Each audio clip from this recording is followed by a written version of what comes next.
Well, our topic this morning is influenza, which is timely for today. And I'd like to begin by talking about influenza virus more in general, and we'll concentrate our attention, for obvious reasons, on the Spanish lady, the great influenza of 1918-1919. Now, influenza virus was isolated in the 1930s by Andrews, Wilson, and Laidlaw, and the mechanisms of the disease were then unraveled subsequently. As you know, there are three types, A, B, and C, and it's A virus that's the cause of pandemics among human beings. Now, in terms of the structure of the virus, as you know, it's RNA wrapped in a protein envelope with protein spikes on the surface. You can see them. And the spikes are of two major types, hemagglutinin and neuraminidase. The hemagglutinin enables the virus to attach itself to a host cell, in this case in the respiratory tract. And it's neuraminidase that enables the fusion of the virus with cells so that the viral RNA can be released into the cell cytoplasm and then migrate to the cell nucleus. The hemagglutinin and neuraminidase have various strains that have been numbered, and you have on your handout those that have been identified for the 19th, 20th, and 21st century, and everyone knows now H1N1, the swine virus that's currently with us, and I'm sorry on the handout that I've got 2010. I meant to have 2009 to 2011, so if you could make that correction, that would make me feel happy. The viral RNA then hijacks the cell and transforms it into a viral factory for the reproduction of virus, and it eventually destroys the cell itself. This process of reproduction is extraordinarily efficient and nearly instantaneous, so that the idea of measuring generations of viruses begins to lose all meaning. We also need to point out about influenza virus that the RNA combines in all sorts of ways, making a genetic characteristic of extreme instability, or should we say mutability. The processes involved that you can study up on Science Hill in more detail involve things called antigen drift, antigen shift, mutation, hybridization, giving rise to subtypes, strains, and variants. All of these changes are part of the success story of influenza as a disease, and there is no crossover immunity from one strain to another. Acquired immunity, that is strain specific. Well, mutability also explains an epidemiological feature of influenza, and that is that pandemics tend to arrive in waves, each being biologically different, with different symptoms and different virulence. And we'll see that the great pandemic after World War I had 4 major waves. Well, influenza tends to be reflective of the relationships also of human beings and animals, birds, horses, and pigs, and that there's interspecies transfer from animals to humans and from humans in the reverse direction. And this may be the route by which human beings first contracted the disease, and it's known that the animal reservoir is a source of new strains. The hypothesis recently has been that there's a reservoir in Asia, perhaps in China or Asiatic Russia, But interestingly, it's that very hypothesis that misled public health responses when the swine flu pandemic first got underway, and that surveillance was active in the Far East, but the disease arrived instead in Mexico. Well, what's the history of human beings and influenza? The origins simply aren't known. The earliest clear evidence of a literary kind is in the 15th and 16th centuries, but records are fragmentary and unreliable. So the best we can do is to look at the last few centuries, the 18th, 19th, 20th, and the first years of our own century. In the 18th century, there were major pandemics, 1729 to 30, 32 to 33, 61 to 62, and then especially 1781 to 1782, and then 1788 to 1789. In the 19th century, there were pandemics 1830 to 31, 33, 50 to 51, and then the Great Pandemic of 1889 to 1890. And in the 20th century, we've had a number of pandemics, the greatest being 1918 to 20, the Spanish flu, as it was called. Now, the reason I was reading out the rather grim years of influenza pandemics was to point out, first, of course, that they're recurrent and are still with us, as you know, but also to note that there seemed to be something of a pattern of more or less one major pandemic in every century. Well, influenza is a viral infection transmitted person to person, an airborne disease, much more contagious than, say, SARS, that we remember from just a few years ago. SARS requires prolonged face-to-face contact, but not influenza. So a notable feature then of the flu is its rapid communicability. It also has a short incubation period, just 24 to 72 hours. So all of that implies also that epidemiologically it's different from a number of the infectious diseases we've studied. As I said in the email that I sent to you about social diseases, it's really a spectrum, not an absolute when we talk about being a social disease or not. And I would submit to you that influenza is at the far end of that spectrum in not really being a classic social disease. It's not very sensitive to economic conditions, sanitation, and diet.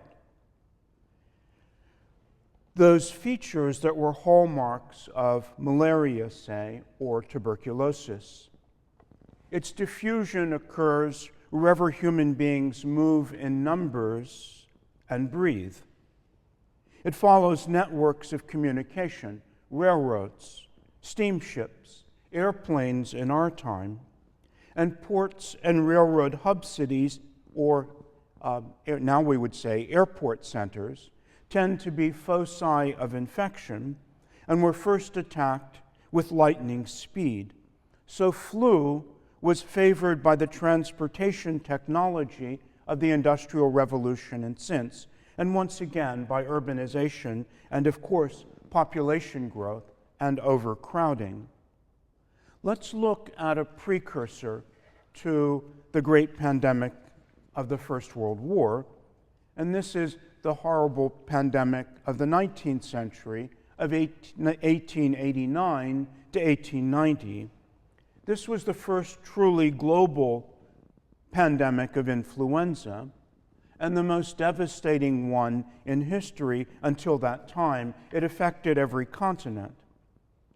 The reasons were that the world was prepared now for pandemic influenza as a result of the transportation revolution, the railroad and the steamship, urbanization and trade, demographic growth, and colonialism. Vulnerability to influenza, then, seems to be in part a byproduct of modernization, as we've been reminded by recent events.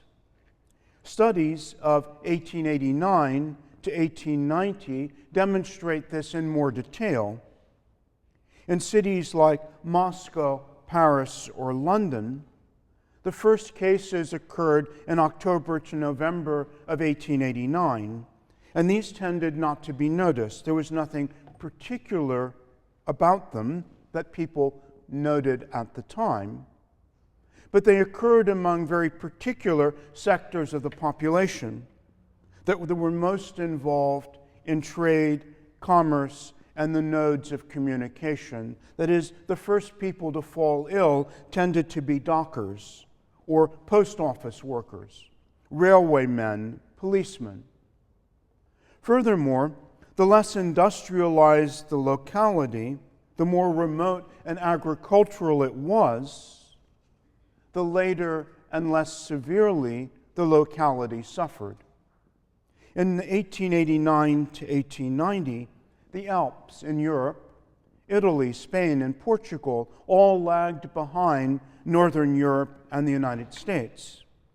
And even in the great urban centers, there were isolated small communities that sometimes survived entirely unscathed. Monasteries and convents, for example, in both Moscow and Paris, experienced the pandemic without victims in some cases, and this was sometimes true also of closed institutions like prisons. Then typically, after following the transportation network, and this was true of 1889 to 90, the flu spread along what's called the urban hierarchy. That is, it went first to major cities, and from there into the hinterland of those cities, and only later to smaller towns, villages, and rural areas. And 1918 to 19 in the United States shows this same pattern. That is, the flu went almost instantaneously from Boston and New York to Cincinnati, Chicago, New Orleans, Detroit, San Francisco, Seattle, and then at greater leisure, it moved into almost every place in between until there was hardly a settlement of any size that had been entirely spared. And wherever it went, rich and poor, educated and illiterate, men and women, the physically fit and the unfit, were similarly infected. But there were circumstances, certain ones, that were especially favorable to the disease. A crowded urban environment was clearly one where people were streaming in and out. In closely packed milieus, schools, theaters, barracks, naval ships, tenement buildings, college dormitories. In all the epidemics of influenza, except 1918 to 20, there was also a strong predilection of the influenza virus for the infants and the elderly. There also tended to be an overrepresentation of people with pre-existing respiratory diseases, say tuberculosis or bronchitis, or people with immunosuppressive diseases. The great example until the HIV/AIDS era was, of course, malaria. And malarial victims were highly susceptible to influenza. So the tubercular and the malarial died massively during influenza pandemics. A typical graph, then, of the influenza mortality would show a neat U-shaped curve, spiked at both ends of the age spectrum of the population, the very young and the elderly. Another common feature of influenza pandemics was pronounced seasonality. In the Northern Hemisphere, influenza almost invariably peaked in the winter months November to February, and ended with the coming of warm weather in the spring. The reasons for good epidemiological explanations have to do partly with human behavior. People tend to congregate indoors in the winter, often in buildings and rooms that are poorly ventilated. The virus itself doesn't survive well in an environment where there's sunlight and high humidity. And winter is a time when people tend to sneeze and cough more than at other times.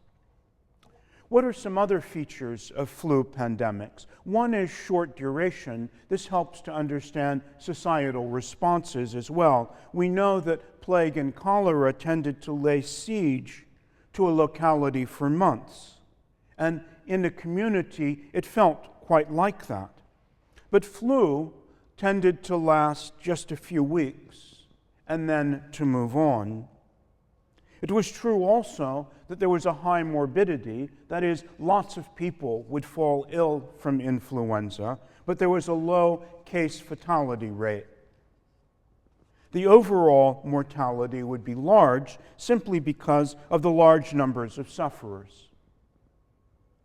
The kill rate was low. In the 19th century, influenza, however, killed far more people than cholera, and a stark contrast then could be drawn. Flu seems to be quintessentially a contagious disease, but since you're interested in the debate between, this is one of your favorites, I'm sure, between anti-contagionism and contagionism, we might point out to you that even although you think it seems to be self-evident that influenza, the grip, the flu is contagious, that many of in fact, the dominant current still in the 1890s was that influenza was not contagious.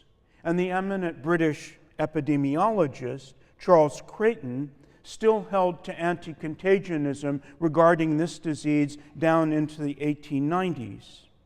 Well, what sorts of things held Creighton back from accepting influenza as an infectious disease?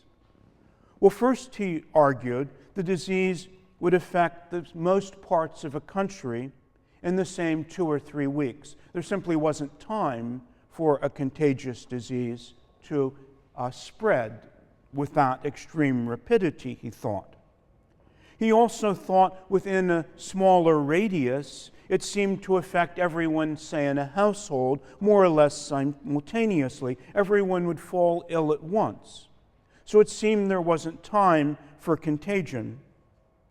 And it was this simultaneous, sudden outbreak of influenza that gave it some of its traditional names.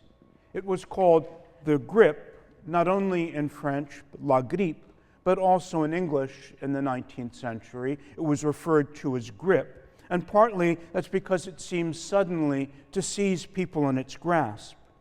Typically, you could be healthy at breakfast, only to find yourself suffering with chills, fever, aching bones, and nausea by lunchtime. Similarly, Moscow seemed to physicians to be healthy on the 1st of November, 1889, but by the middle of the month, the disease was everywhere. Shops and schools were closed, commerce nearly ground to a halt. And this was part of the reason it got its other name, influenza. This was an Italian word meaning influence, and in this case, people speculated about the influence of some cosmic factor that would disturb the microcosm as well. Perhaps it was the influence of the stars or the heavens that poisoned or corrupted the atmosphere and laid low whole cities all at once. Well, what about symptoms, effects on the individual? I think we can be brief because it's probably very familiar to you from personal experience. That is seasonal influenza. The onset, as we've said, is normally sudden. The symptoms then are ones that you know: a high fever, 100 to 104 degrees Fahrenheit, typically, an unproductive cough, aching of muscles in the back, the legs, watery eyes, sometimes nausea and vomiting, general malaise, headache, pain in the joints, sometimes dizziness, and a general sense of fatigue and weakness. Typically, the acute phase would last 3 to 5 days, and for a few days more, you'd suffer from your cough and from lethargy, and then in the vast number of cases, there would be recovery. Well, flu for young adults in good health enjoyed a reputation as a nasty but mercifully short and usually not serious affliction. Influenza in the middle of the 19th century, that is, at least before the cataclysm of 1889 and 1890, was, people joked about it, that it was a disease that was so unimportant that the only physicians who gave it much attention were those who simply had too few patients, and so started treating people with flu as a means of enhancing their income. On the other hand, for infants, for the elderly, and those with chronic disease, it sometimes led to serious and even fatal complications. And it was the complications, much more than the flu, that tended to kill. Patients who didn't recover after 3 or 4 days then moved on to serious complications like pneumonia or bronchitis. And about once a century, a strain of influenza that was not seasonal but pandemic appeared and demonstrated that flu can, in fact, under certain conditions, be one of the most deadly of all diseases. What about treatment? Well, today, as in the past, there's no specific remedy for influenza, as we've been reminded by recent events in the newspapers. The disease is self-limiting normally and simply runs its course. So therapy is supportive and symptomatic, rest and nursing care, more than active medical intervention. In the 19th century, this was also recognized, and physicians weren't inclined to try heroic remedies, as they did, say, with Asiatic cholera, but there were certain attempts at therapeutics in the 19th century, and even after World War I, people were given aspirin, cinnamon with milk to lower temperature, fluids and nourishment, bed rest, quinine was administered to lower the fever. There were warm baths for hydrotherapy, oxygen sometimes administered to patients with respiratory complications, and some physicians recommended caffeine to raise the flagging animal energy, as it was called. Today, the only actual therapeutics is antibiotics, but they don't combat the influenza itself, but its complication of pneumonia. Well, against that background, let's look more closely at the Spanish influenza, the Spanish lady, the Spanish grippe, as it was called, from 1918 to 1920. Oh, first you'll probably wonder why the Spanish association, and the reason has actually nothing to do with Spain itself and disease. It was simply that Spain was not a belligerent in the First World War, and therefore was free of censorship of the media. Hence, a free press reported the medical crisis there extensively. A popular theory in circulation these days is that perhaps the Spanish lady originated not in Spain at all, but in Kansas. In any event, on the morning of finding the case 0 is a perilous art, but let's say that at least this much is known. On the morning of the 11th of March, 1918, at Fort Riley, the cook Albert Gitchell reported sick. By noon, the camp infirmary had some 100 cases, and these were the earliest known examples of this new influenza. There's some background that helps us comprehend the extraordinary case of 1918 to 1920. As in the past, mutations occurred, and in this time produced a new strain that turned out to be more virulent than any in influenza's history.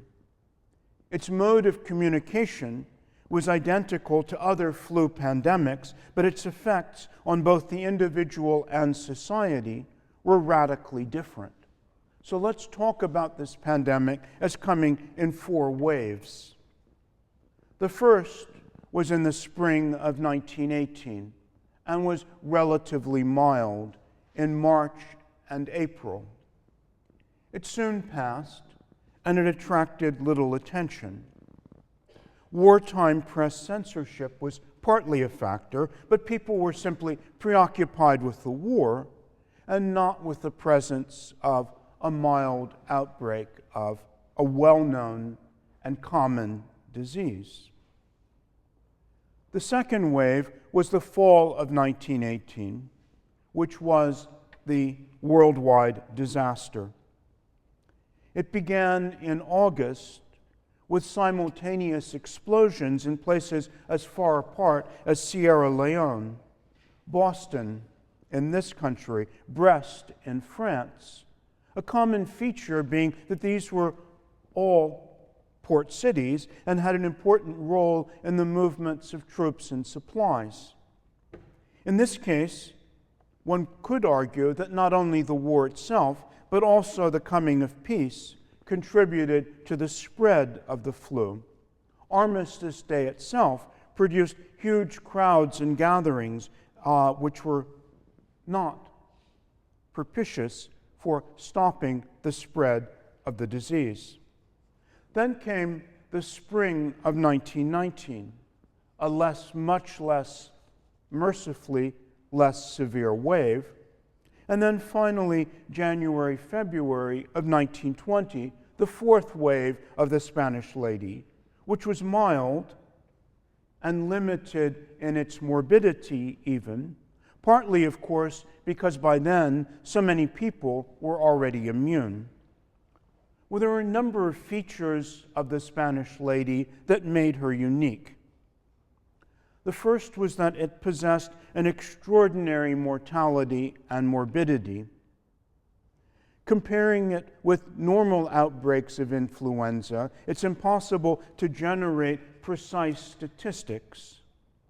But there are speculations that this was perhaps, in absolute terms, the greatest demographic shock that humanity had ever experienced from infectious diseases.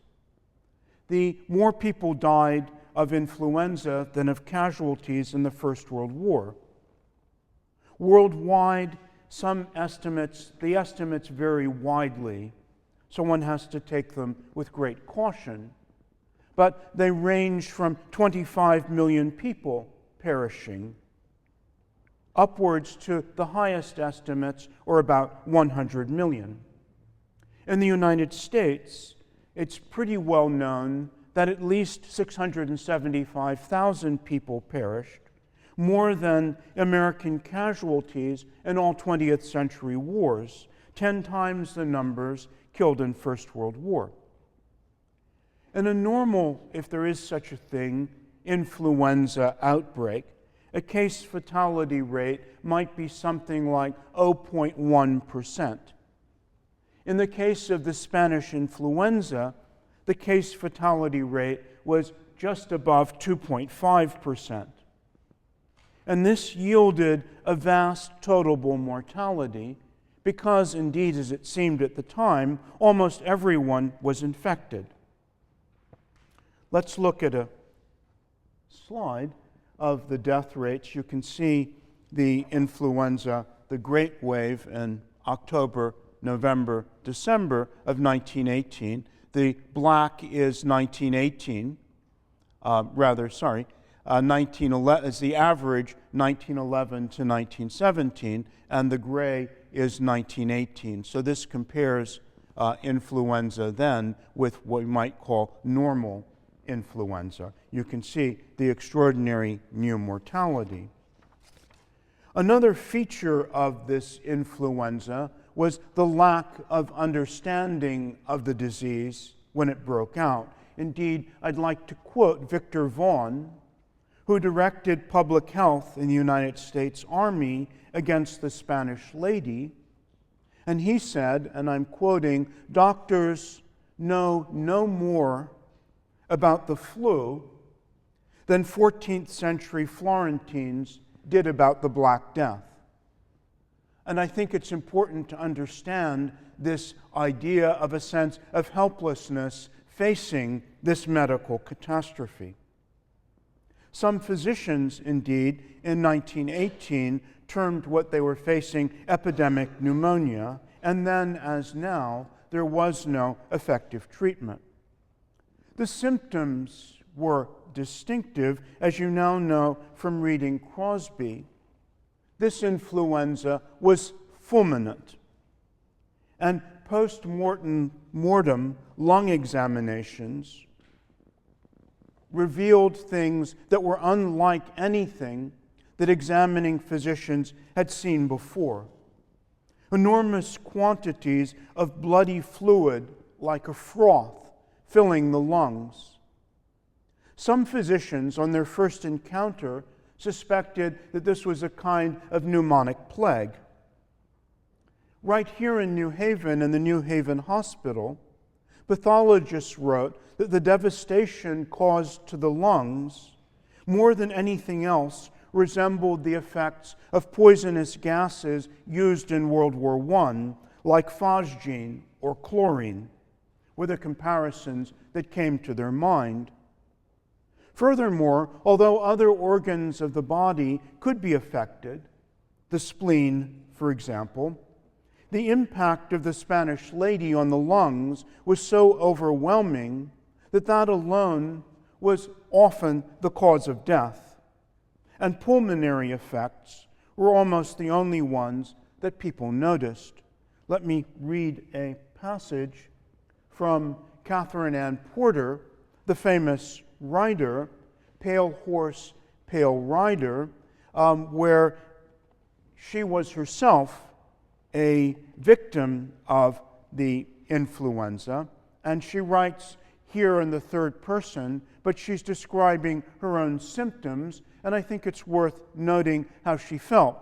Silenced, Miranda sank easily through deeps upon deeps of darkness until she lay like a stone at the farthest bottom of life, knowing herself to be blind, deaf, speechless, no longer aware of the members of her own body, entirely withdrawn from all human concerns, yet alive with a peculiar lucidity and coherence. All notions of the mind, the reasonable inquiries of doubt, all ties of blood and desires of the heart, dissolved and fell away from her, and there remained only a minute, fiercely burning particle of being that knew itself alone, that relied upon nothing beyond itself for its strength, not susceptible to any appeal or inducement, being itself composed entirely of one single motive, the stubborn will to live.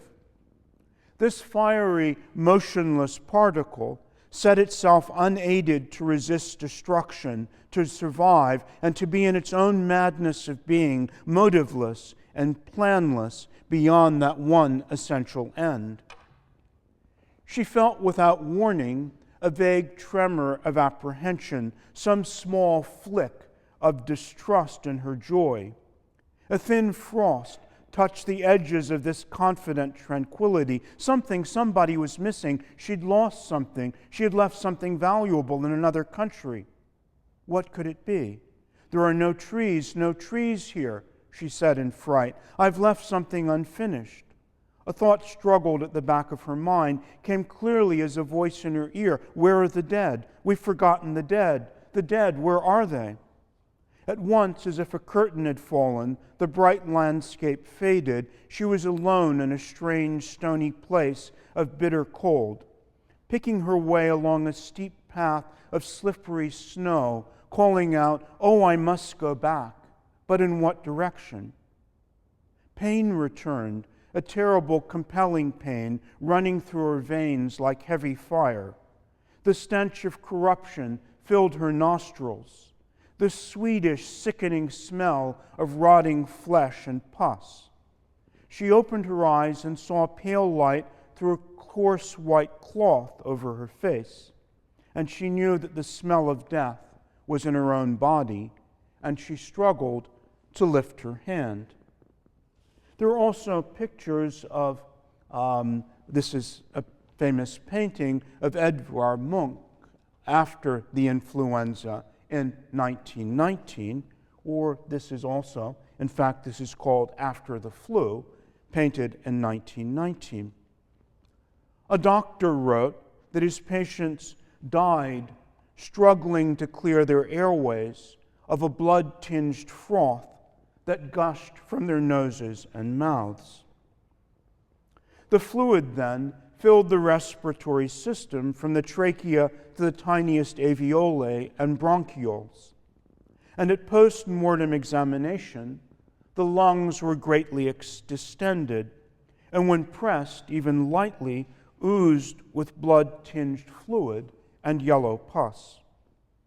The walls of the alveoli collapsed under the pressure, leaving a formless mass where neither blood nor air could flow freely, and the patient died of asphyxia, or the blockage of pulmonary circulation. Let me show you two pictures of the lungs of a young woman who died of the Spanish lady at the New Haven Hospital.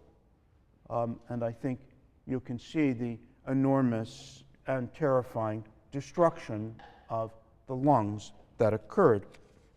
Well, in addition, there were important sequelae. One feature of the Spanish lady was the distinctive length of convalescence. And also, there were neurological after effects, protracted depression, and there is speculation that throughout the 1920s, there was an outbreak of neurological afflictions that Oliver Sacks deals with in his famous book, Awakenings. There's some dispute about whether this was an authentic sequelae of the Spanish influenza, but it is at least plausible. Another feature that made this pandemic distinctive was the age profile of the victims. We've seen how normally in influenza there's a U-shaped curve. It does what seems normal to people, attacking the very young and the elderly. The Spanish lady instead had a preference for adults in the 20 to 40 year age group. And so it produced something that seemed highly unnatural, a W-shaped curve with a spike in the middle, afflicting the people in the prime of life. Victor Vaughan again observed that the Spanish flu imitated the war itself and that it killed young adults. Like war, he said, this infection kills young, vigorous, robust adults. The reasons are still mysterious, but one could point to a couple of partial factors. Perhaps the elderly had some immunity left over from the great pandemic of 1889 to 90. And it was the young, of course, epidemiologically, who most directly experienced the war and military service in close, crowded conditions. Just the young population most at risk. And for those of you who think that working out at the gym protects you from influenza pandemics, I would point out that the physically fit also fell ill in comparable numbers. John Hellam, the U.S. pentathlon champion, that is, someone who did the broad jump, discus, javelin, 200 meters and 1,500 meters, died in October 1918 of the flu, as did Jackie O'Shaughnessy, who was the U.S. national quarter-mile champion. So physical fitness had nothing to do with survival from the influenza. Let me show you a graph. This is the notorious U-shaped curve of the influenza, and you see the two curves together. The dotted line is normal influenza, and this solid line with the terrible W in the middle is the mortality from the Spanish lady. Well, meanwhile, what happened with public health? And here a major feature is to point out, and we should think of this in terms of lessons for preparedness today, was the way that the public health service was overwhelmed. It was overwhelmed in part because of the extreme rapidity with which this disease, through its airborne transmission, was spread, by the speed of transportation and the short incubation period of the disease. It was also true that there is a percentage, perhaps 10% in the Spanish lady, of people who were asymptomatic carriers. Influenza also was not a reportable disease. It was maximized also because of the unavoidable and uncontrollable movement of troops because of the war. But in addition, there was a lack, and we might think about this, of preparation for just such an emergency. A shortage of doctors, nurses, hospital beds, and space on hospital wards. Influenza also has the terrible feature, unlike cholera, for example, that it creates chaos within the health system itself by striking down caregivers who are among those who are most vulnerable. And then there was the war itself, in which doctors and nurses were mobilized to deal with the victims of the conflict, so that there were drastic shortages of healthcare personnel available to the civilian population. Rupert Blue, whom you will remember from the Barbary Plague, was the director of public health services during the crisis, and he was forced to lure doctors and nurses out of retirement to help deal with the emergency, to recruit even from old age homes. Well, what were the measures adopted to deal with the crisis? Anti-flu measures by this time were based on the premise that this was a contagious disease and the understanding that influenza was spread somehow through the air. So a first major goal was to prevent those who were healthy from inhaling the contaminated air of the infected. So to that end, public gatherings and assemblies of large numbers of people at close quarters were banned. Public institutions were closed: schools, dance halls, movie theaters, bars. Churches in this country were allowed to remain open, but the number of services was greatly reduced. In many cities, people seen by the police to be coughing and sneezing without covering their faces were stopped and fined.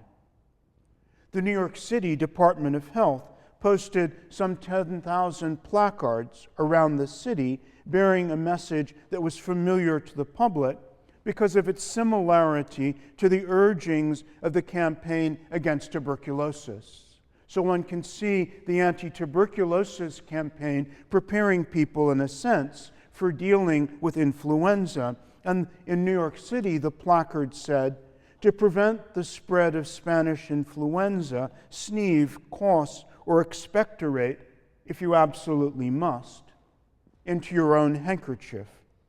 You're in no danger if everyone should heed this warning.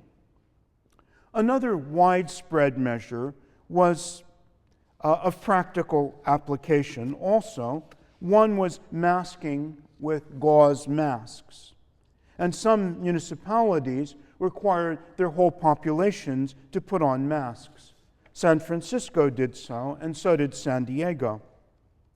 Another was disinfection practices applied in hospital wards, sick rooms, and ambulances. Trains, too, were washed down with antiseptic solutions. You can see a picture of the properly masked police.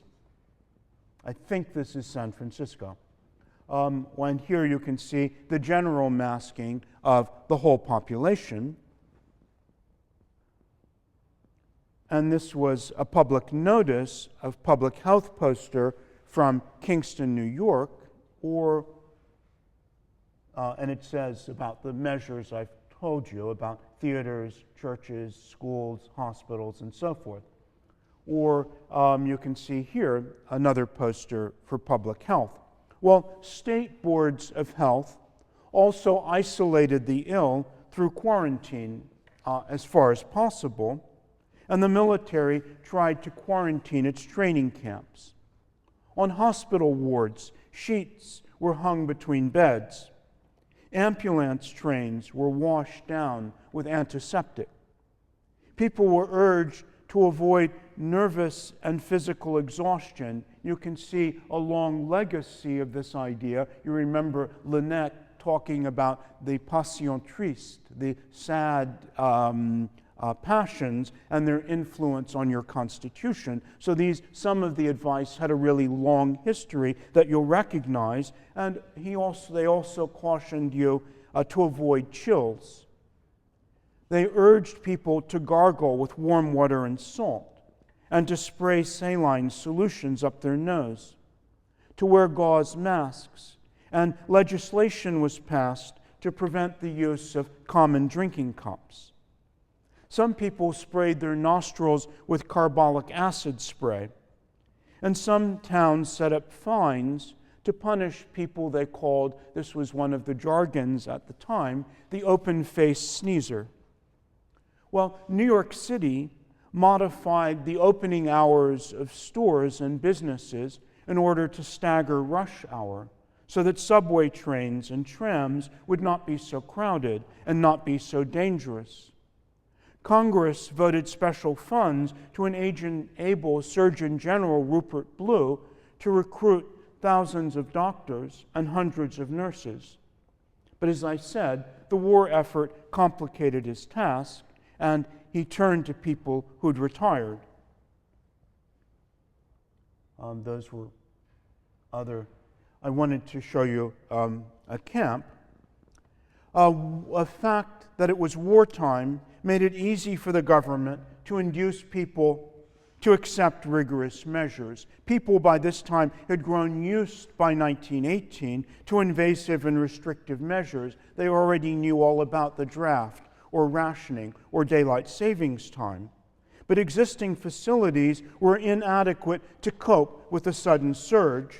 And so the general public, one can see, suffering as a result of that. And I wanted to mention that there were also popular remedies that people adapted, especially in rural areas, recourse to folk remedies and magic. Onion soup was thought to be a preventative.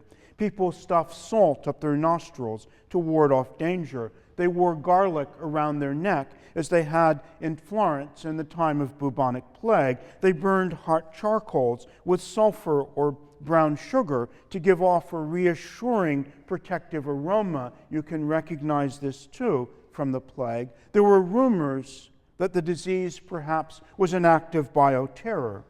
There were thoughts that there were mysterious German agents who landed on U-boats and started the epidemic. There were suspicions, too, that poisonous gases associated with the war effort had escaped and caused the disaster. Well, I will run out of time now and just say that one of the things to think about then are possible lessons, and I just wanted to leave us to think as we deal with our own H1N1 and possibly whatever its successor is, that clearly in 1918 and 19 there's a collective memory in the public health service of the vulnerability of a society, of critically ill patients turned away from hospitals that were full to bursting with no care available because the system was overwhelmed. And there's a fear then of what about the effects now of the impact of organized care medicine on a managed care basis with cost-cutting search for savings in our system, the commitment to ridding hospitals of excess capacity and spare beds. And so this approach raises the question of what would happen in another time when the system might once again be tested.